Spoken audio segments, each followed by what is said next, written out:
નમસ્કાર મિત્રો, 31 ડિસેમ્બરને હવે માત્ર થોડાક જ દિવસો બાકી છે. અનેક કામોની ડેડલાઇન પણ પૂરી થવા જઈ રહી છે. જો તમે પણ આ કાર્ય પૂરા નથી કર્યા તો આજે જ પૂર્ણ કરી લેજો. યુપીઆઈ આઈડીથી લઈને ડીમેટ એકાઉન્ટ સુધીના અનેક કાર્યો પૂરા કરવાની છેલ્લી તારીખ 31 ડિસેમ્બર છે.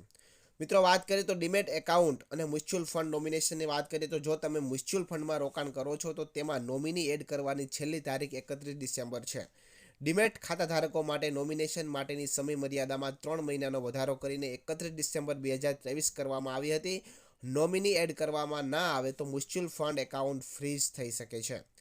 ત્યારબાદ જો તમે યુપીઆઈનો ઉપયોગ કરો છો તો 31 ડિસેમ્બર સુધીનો સમય ખૂબ જ મહત્વપૂર્ણ છે. એનપીસીઆઈ દ્વારા જણાવવામાં આવ્યું છે કે જે યુઝર યુપીઆઈ આઈડીનો ઉપયોગ નથી કરતા તેમનું એકાઉન્ટ ડીએક્ટિવેટ કરી દેવામાં આવશે.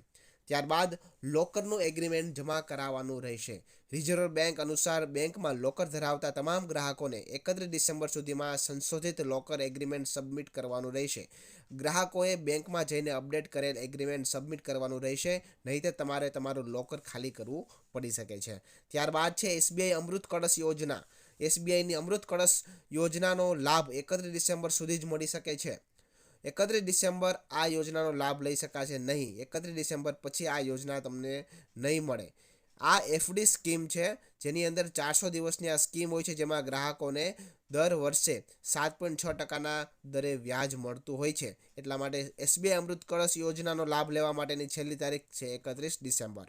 મિત્રો, ત્યારબાદ ઇન્કમ ટેક્સ રિટર્ન ફાઇલિંગની વાત કરીએ તો ઇન્કમ ટેક્સ રિટર્ન ફાઇલ કરવાની છેલ્લી તારીખ 31 જુલાઈ હતી. જે ગ્રાહકોને 31 જુલાઈ સુધીમાં આઈટીઆર ફાઇલ નથી કર્યું તેઓ લેટ ફી સાથે 31 ડિસેમ્બર સુધીમાં રિટર્ન ફાઇલ કરી શકે છે.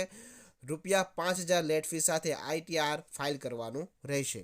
તો મિત્રો, આ હતા એવા જરૂરી 5 કામ કે જે તમારે 31 ડિસેમ્બર પહેલાં કરી લેવા જોઈએ, નહીં તો તમને નુકસાન ભોગવવાનો વારો આવી શકે છે. તો વિડીયો પસંદ આવ્યો હોય તો વિડીયોને લાઇક કરજો, શેર કરજો અને આવા જ નવા વિડીયો જોવા માટે આપણી ચેનલ સાથે જોડાઈ રહેજો. એટલા માટે ચેનલને સબસ્ક્રાઇબ કરવાનું ના ભૂલતા. ધન્યવાદ.